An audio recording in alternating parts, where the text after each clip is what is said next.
নমস্কার বন্ধুরা, আর একটা নতুন ভিডিওতে সবাইকে জানাই স্বাগত। তো আজকে ভিডিওটা সকাল থেকে শুরু করলাম, আর আজকে সারাদিন তুমি কি করব কিছু কিছু জিনিস তোমাদেরকে দেখাবো। তো চলো তার আগে দেখা যাক রান্নাঘরে যাই। মা আজকে কি রান্না করছে। মা সকালে রান্নাটা বসিয়ে দিয়েছে। তো এই যে দেখতে পাচ্ছ কড়াইতে মার পছন্দের একটা তরকারি রান্না করছে আজকে।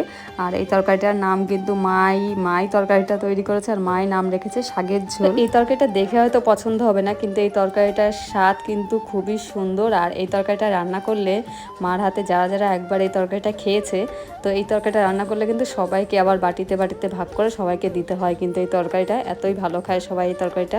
তো এই যে বীর এখন পড়তে যাবে, তো বীরবাবুকে ভাত খাওয়াচ্ছি রাত্রি করে। তো বীরবাবু ভাত খেয়ে এখন যাবে পড়তে। যা পড়তে যা।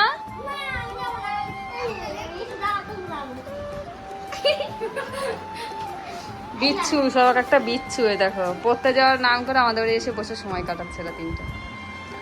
তিনজনে একসঙ্গে এখন পড়তে যাবে। একজনা আর এই যে একজনা। এই যে বীরবাবু ওরা সব একসঙ্গে এখন পড়তে যাচ্ছে। টাটা। এই দেখো এরা পড়তে যায় না, খেলতে যায়। ওরা পড়ার ব্যাগে খেলনা মেলনা নিয়ে পড়তে যাচ্ছে। হ্যাঁ, পড়তে যাচ্ছিস না খেলতে যাচ্ছিস? খেলতে যাচ্ছিস, খেলনা নিয়ে পড়তে যাচ্ছিস তুইও ব্যাগের মধ্যে? হ্যাঁ, এগুলো কি? এগুলো পড়াশোনা বলে না খেলতে যাওয়া? হ্যাঁ, পাগলের দল সব। এগুলো বাড়ি রেখে যাও, বাড়ি রেখে তারপরে যাও। তো এই যে পিউ হাতের লেখা আমাকে দেখালো। হাতের লেখাটা সত্যি খুব সুন্দর হয়েছে হাতের লেখাটা। এই দেখো কি সুন্দর ছোট্ট একটা টলি ব্যাগ। এটা কি তিথি? এটা কি ভিতরে? এই যে তো ওদেরকে তো পড়তে পাঠিয়ে দিলাম, তো ওরা তো পড়তে চলে গেছে। আর এরই মধ্যে দেখো মা জ্বালানিগুলো কিন্তু বাগান থেকে নিয়ে এসে সবে উঠোনে রেখেছিল যে একটু রোদ পাবে তাই জন্য। তো এর মধ্যেই খুব মেঘ করে ফেলেছে, আকাশ পুরো কালো হয়ে গেছে, যখন তখন বৃষ্টি নেমে যাবে। তো এই জন্য এই যে মা কেটে কেটে দিচ্ছে জ্বালানিগুলো, আর আমি গুছিয়ে ঘরে রেখে আসছি। আর এইদিকে আমাদের জ্বালানি গুছাতে কিন্তু বৃষ্টি শুরু হয়ে গেছিলো, কিন্তু খুব বেশি হয়নি। তারপর একটু বেলা করলেই চলে আসলাম মাঠে। তো এই যে আমার হাতে দেখতে পাচ্ছ এগুলো কিন্তু ভেন্ডির বীজ। তো এগুলো লাগাতেই এসেছি মাঠে, আরও কিছু লাগাবো। তো চলো বীজ লাগাচ্ছি।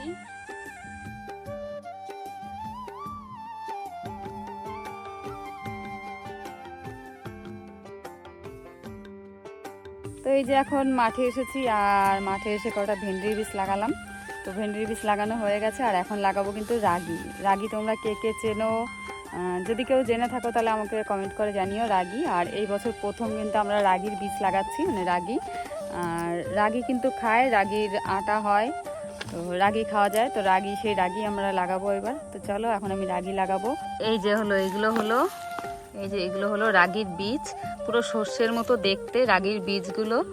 তো এগুলোই কিন্তু এখন আমরা লাগাবো রাগি। এই বছর প্রথম লাগাচ্ছি রাগি। যেহেতু রাগির বীজ আমরা অল্প পেয়েছিলাম, তো এই যে জমির একপাশে দেখতে পাচ্ছ রাগির বীজগুলো লাগাচ্ছি। আর এই প্রথমে কিন্তু আমরা রাগির বীজ পেয়েছি, মানে রাগি লাগাচ্ছি। জানি না কেমন হবে, কোনোদিন রাগি লাগাই। যেহেতু দানাগুলো সর্ষের দানার মতো ছোট ছোট, তো একটা করে দানা আর কি ফাঁকা করে ফেলতে হচ্ছিল, এই জন্য আমার একটু টাইম লাগছিল। তো আমার লাগানো হয়ে গেছে, ফেলা হয়ে গেছে বীজ। তার উপর দিয়ে কিন্তু এখন দিয়ে দিচ্ছে গোবর সার, মানে জৈব সার। রাগির উপর দিয়ে মাটিতে হালকা করে ঢেকে দিয়ে তারপরে জৈব সার দিয়ে দিচ্ছে। তারপর বাড়ি চলে এসেছি, আর বাড়ি এসে দেখি এদিকে মা তিল চূড়া শুরু করে দিয়েছে। আর আজকে যেহেতু অম্বুবাচী লেগে গেছে, তো এই অম্বুবাচীর মধ্যে আমাদের কিন্তু নিয়ম তিলের পায়েস খাওয়া। তো এই জিনিসটা কিন্তু একদমই নতুন, কোনো জায়গায় খাই কিনা আমি জানি না, আমার বিয়ের পরে কিন্তু প্রথম দেখেছি। তো এই যে আমিও কিন্তু মার সঙ্গে কটা তিল চূড়ে নিলাম। আমরা দেখতে পারলে আমি এক হাত দিয়ে জাতা ঘোরাচ্ছিলাম, কেননা ওই জাতাটা সানের উপরে রেখেছিল যেহেতু, ওই জন্য জাতাটা খুব নড়াচড়া করছিল, মানে স্লিপ কেটে চলে যাচ্ছিল, নিচে তিল পড়েছিল তাই। তো এই জন্য এক হাত দিয়ে ধরে এক হাত দিয়ে জাতাটা ঘোরাচ্ছিলাম। তো আমাদের তিল ঝাড়া হয়ে গেছে, তিল চূড়া হয়ে গেছে, তিল ঝাড়া হয়ে গেছে। তারপরে এই যে মা কিন্তু অনেকক্ষণ আগে আতপ চালগুলো ভিজিয়ে রেখেছিল। আর আজকে শুধু তিলের পায়েস হবে না, তার সঙ্গে ছাঁচের পিঠেও হবে, মানে কাছি পিঠে যে যা বলো। তো এই যে এখন আমি চাল নিয়ে গুঁড়ো করতে বসে পড়েছি। তো মিক্সিতেই করব গুঁড়োটা। তো চলো চালগুলো আগে গুঁড়ো করে নিই। জানো তো এই বিয়ের পরে না এই বাড়িতে এসেই কিন্তু এই জিনিসটা দেখেছি যে অম্বুবাচী লাগলে কিন্তু এখানে আমাদের গ্রামের সবাই এই তিলের পায়েসটা করে খায় আজকের দিনে, মানে অম্বুবাচী লাগলে তারপরে কিন্তু এই তিলের পায়েসটা খাওয়ার নিয়ম এখানে। কিন্তু বিয়ের আগে আমি কোনোদিন দেখিনি আমাদের ওদিকে, বা আমার কোনো আত্মীয় স্বজনের মধ্যেও দেখিনি এই খাবারটা খেতে। তো এখানে এসে প্রথম এটা দেখে নাম শুনে ভাবতাম তিলের আবার পায়েস হয় নাকি। তো তারপরে খেয়ে দেখার পরে আর কি বুঝলাম না খেতে কিন্তু ভালোই। তো চলো তোমাদেরকে আজকে সেটাই দেখাবো। তো চাল গুঁড়ো করা সব হয়ে গেছে, চালা হয়ে গেছে। তারপরে এই যে দেখো মা ওইদিকে আমি চাল গুঁড়ো করতে করতে মা কিন্তু যে তিল আর কটা চাল ভেজে নিয়েছে, এগুলোও কিন্তু গুঁড়ো করতে হবে, মানে পায়েসে এগুলোও কিন্তু লাগে, চাল গুঁড়ো আর তিল গুঁড়ো। তো আবার ওই যে চাল ভাজাগুলো মিক্সির মধ্যে তুলে নিলাম, তো এখন এগুলো গুঁড়ো করে নিয়ে আসবো। তো চলো আগে চাল ভাজাগুলো গুঁড়ো করে নিয়ে আসি। আর এদিকে চাল ভাজা কিন্তু গুঁড়ো করতে করতে আমি কয়েকটা খেয়েওছি। তো আমার চাল গুঁড়ো করা হয়ে গেছে। এই যে দেখো তিলও গুঁড়ো করা হয়ে গেছে। তিল যেহেতু একটু গরম গরম ছিল ওই জন্য একটু দানা দানা পেকে গেছিলো। আর তারপরে কিন্তু যে ছাঁচ ধুয়ে নিলাম, বললাম তো যে মা আজকে ছাঁচের পিঠে করবে, তো এই জন্য ছাঁচটাও ধুয়ে পরিষ্কার করে নিয়ে যাচ্ছি। চাল ভাজা দিয়ে তারপরে দুধ, আতপ চাল। নাম কি ভালো করে বলো? তিলের পায়েস। তিলের পায়েস, তিলামিশি। তিলামশি, এটা তিলামশি বলে এটাকে। আর এটা আমরা প্রত্যেক বছর কি বলে এটা আজকে অমাবস্যার সময় আমরা খাই। আমাবতীর সময় তিলের পায়েস খেতে হয় আমাদের।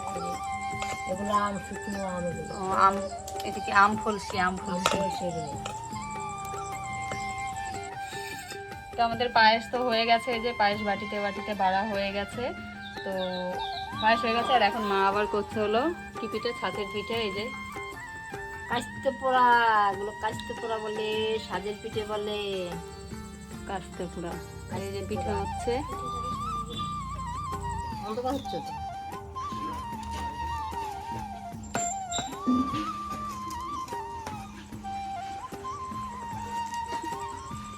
তো এই যে মার তো পায়েস রান্না করা হয়ে গেছে, তোমাদেরকে দেখালাম। আর এখন এই যে পিঠে বানাচ্ছে, তো পিঠেগুলো যে তুলে নিচ্ছে। পিঠে খুব বেশি বানায়নি, অল্পই বানিয়েছে। আর এদিকে কিন্তু বীরবাবু থালা নিয়ে বসে পড়েছে। পিঠে কিন্তু ও একটাও খাবে না, শুধু ধরে ধরে দেখবে। আর খেতে কিন্তু পারে না একটাও, শুধু মানে দেখবে আর ওর চোখের খিদে। তো আর ওর সামনের দাঁতে ব্যথা, ওই জন্য সামনের দাঁত দিয়ে খেতে পাচ্ছে না।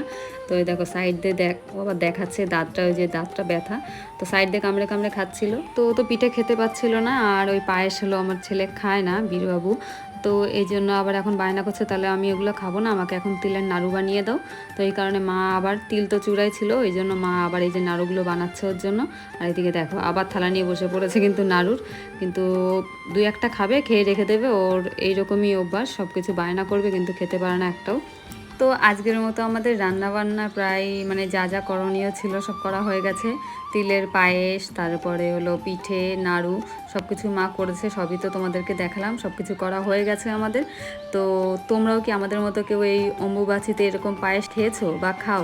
তোমরা যদি কেউ খাও তাহলে আমাকে একটু কমেন্ট করে জানিও, কারণ আমি না এরকম কোনোদিন কোথাও দেখিনি আগে, এখানে এসেই প্রথম দেখেছি এই পায়েসটা খেতে। বিয়ের আগে কিন্তু অনেক কিছুই খেতাম না, অনেক কিছু দেখলেই নাক সিটকাতাম, কিন্তু বিয়ের পর এখন এখানে এসে অনেক কিছু নতুন নতুন খাবার দাবার শিখেছি বা দেখেছি, এখন খাওয়াও শিখে গেছি সব কিছুই। যেহেতু আমরা মেয়ে মানুষ, অনেক কিছু নতুন নতুন শিখতে হয়। তো আজকের ভিডিওটা এখানেই শেষ করছি। যদি ভালো লাগে অবশ্যই লাইক, কমেন্ট আর সাবস্ক্রাইব করে দিও কিন্তু। ততক্ষণ সবাই ভালো থেকো, সুস্থ থেকো, টাটা।